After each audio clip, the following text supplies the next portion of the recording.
আসসালামু আলাইকুম রহমতুল্লাহ বরকাত। প্রত্যেকটা ভাইকে এটা জানা খুবই গুরুত্বপূর্ণ যে আপনি আপনার মা বাবাকে কত টাকা দিবেন তা কখনোই আপনার ওয়াইফকে বলবেন না। আপনি যদি কখনো মা বাবাকে 10,000 টাকা দেন, তাহলে আপনি যদি বলতে হয় বলবেন যে 1,000 টাকা বা 2,000 টাকা দিস বা 5,000 টাকা দিস। আর যদি কখনো আপনার স্ত্রীকে আপনি স্বর্ণগয়না বানা দেন, কানের দুল বা গলার হার, তাহলে চেইন, স্বর্ণগয়না, আংটি কোনো কিছু গিফট করেন, তাহলে এগুলোও আপনার পিতা মাতাকে বলবেন না।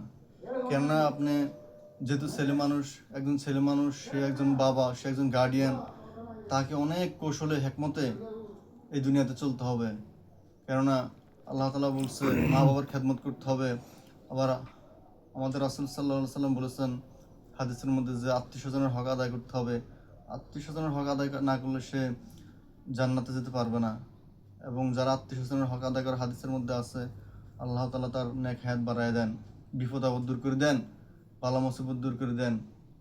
তাই আপনাকে অনেক কিছু কিছু কাজ, কিছু কিছু কথা আপনাকে গোপন রাখতে হবে, সিক্রেটভাবে আপনাকে করতে হবে, কৌশলে অবলম্বন করতে হবে, হেকমত অবলম্বন করতে হবে। কারণ আল্লাহ তাআলা সূরা নাহলের 125 নম্বর আয়াতে বলেন, বিসমিল্লাহির রহমানির রহিম, উদউ ইলা সাবিলি রাব্বিকা বিল হিকমা। তোমরা কৌশল অবলম্বন করো, অর্থাৎ তোমরা যে কোনো কাজ তোমরা সুন্দরভাবে মানুষকে হেকমতের সাথে দাওয়াত দিতে হবে, বুঝাইতে হবে বা কাজ করতে হবে। তাই আপনি যখন আপনার আত্মীয় স্বজনকে কোনো কিছু দিবেন বা গিফট করবেন, এটা আপনার স্ত্রীকে কখনো কিছু বলবেন না। তা না হলে শয়তান তাকে ধোকা দিবে, শয়তান তার মধ্যে হিংসা ঢুকিয়ে দিবে। আপনি যখন আপনার মার জন্য কোনো টাকা পাঠাবেন, ফল ফ্রুট কিনে দিবেন, তা গোপনে দিয়ে দিবেন। আপনার স্ত্রী যেন জানতে না পারে, আপনার স্ত্রীকে বলার দরকার নাই।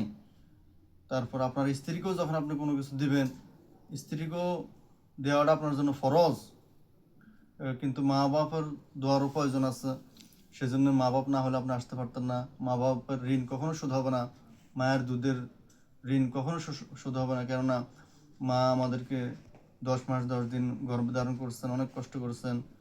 তাই এটার কোনো কিছুর বিনিময়ে এটার ঋণ শেষ হবে না। তাই তাই আপনাকে বউকে কোনো কিছু গিফট করলে আপনি মা বাবাকে বলার দরকার নাই। তা না হলে মা বাবা মনে কষ্ট পাবে।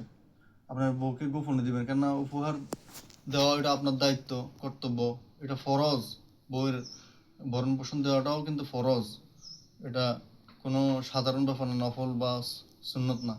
এটা আপনার দায়িত্ব, মাস্ট বি আপনাকে পালন করতে হবে।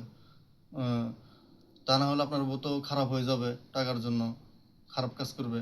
এই জন্য আপনাকে আপনার বউকে পর্দাশীল রাখতে হলে, ঘরের মধ্যে রাখতে হলে সমস্ত জিনিসপত্র আপনার সামর্থ্য অনুযায়ী, খাট পালং জিনিসপত্র সব কিনে দিতে হবে। আলমারি, সুকেস, র্যাক, যা যা প্রয়োজন হয়। এবং তালিম তারবিয়াত করার জন্য একটা ঘর বাড়ির দরকার, একটা ঘর বাড়িও তাকে করে দিতে হবে। কিন্তু আপনি আপনার স্ত্রীকে কোনো কিছু দিলে মা বাবাকে বলার দরকার নেই, তা নাহলে মা বাবা মনে কষ্ট পাবে। আপনি হাদিসের মধ্যে আছে, আমাদের রাসূল সাল্লাল্লাহু আলাইহি সাল্লাম বলেছেন তোমরা উপহার দাও, উপহার দিলে ভালোবাসা বৃদ্ধি পাইবেন। অনেকে আবার অনেকের স্ত্রী কথা শুনে না, বা অনেকের স্ত্রী কোরআন হাদিস মোতাবেক চলে না, নামাজ কালাম পড়ে না। আপনি আপনার স্ত্রীকে নিয়ে 3 দিনের জন্য মাস্তরের জামাতে যাবেন, তাবলিগ জামাতে, মহিলাদের তাবলিগ জামাতে নিয়ে যাবেন। আপনি সাথে যাবেন, আপনি যে কোনো আলেম ওলামার সাথে কথা বলে এটা আপনাদের এলাকায়, আপনাদের জেলার মধ্যে যাইতে পারবেন। সব জেলায় এটা আছে। হ্যাঁ, হুজুরদের সাথে পরামর্শ করে আপনি যাবেন, আলমদের সাথে যাবেন ইনশাল্লাহ। তারপর আবার অনেক মা বোন, অনেকের স্বামী কথা শুনে না, মদ খায়, জুয়া খেলে, টাস খেলে, সিগারেট খায়। আপনি আপনার স্বামীকে ভালো বানাতে পারতেছেন না, কথা শুনে না, নির্যাতন করে। আপনি আপনার স্বামীকে কৌশলে বা বুঝে সুঝে হোক, যেমন হোক, আপনি বা ঘুরতে যাওয়ার কথা বলে হোক, আপনি তাকে একবার চরমনায় মাহফিলে পাঠাবেন। বছরে 2 বার চরমনায় মাহফিল হয়, অনেক লক্ষ লক্ষ মানুষ সেখানে যায়। সেখানে কোরআন হাদিসের আলোচনা হয়, বড় বড় আলেম ওলামারা আসে।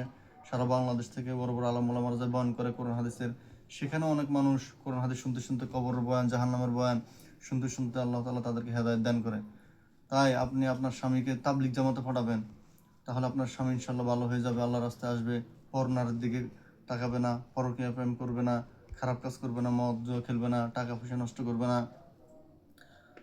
তো তাই এই কথাগুলি সবার জন্য গুরুত্বপূর্ণ এবং জীবনে সফলতা লাভ করতে হলে প্রত্যেকদিন পবিত্র কোরআন পড়তে হবে। 1 পৃষ্ঠা, অন্ততপক্ষে 1 পৃষ্ঠা, বেশি না পড়তে পারলেও দৈনিক 1 পৃষ্ঠা অর্থ সহকারে বাংলা অনুবাদ ফার্স্ট টু লাস্ট নিয়ত করবেন যে সব ভাইদের জন্য প্রথম থেকে শেষ পর্যন্ত পবিত্র কোরআন বাংলা তর্জমা সহকারে পড়ার চেষ্টা করবেন। না বুঝলে, না পারলে আপনারা মোবাইলে ইউটিউবে অডিও ডাউনলোড করে সূরা ইয়াসিন, সূরা আর রহমান, কারি আবু রাহান, তারপর হাফেজ তাকরিম, আরও অন্যান্য আলেম ওলামাদের বয়ান শুনবেন ইনশাল্লাহ।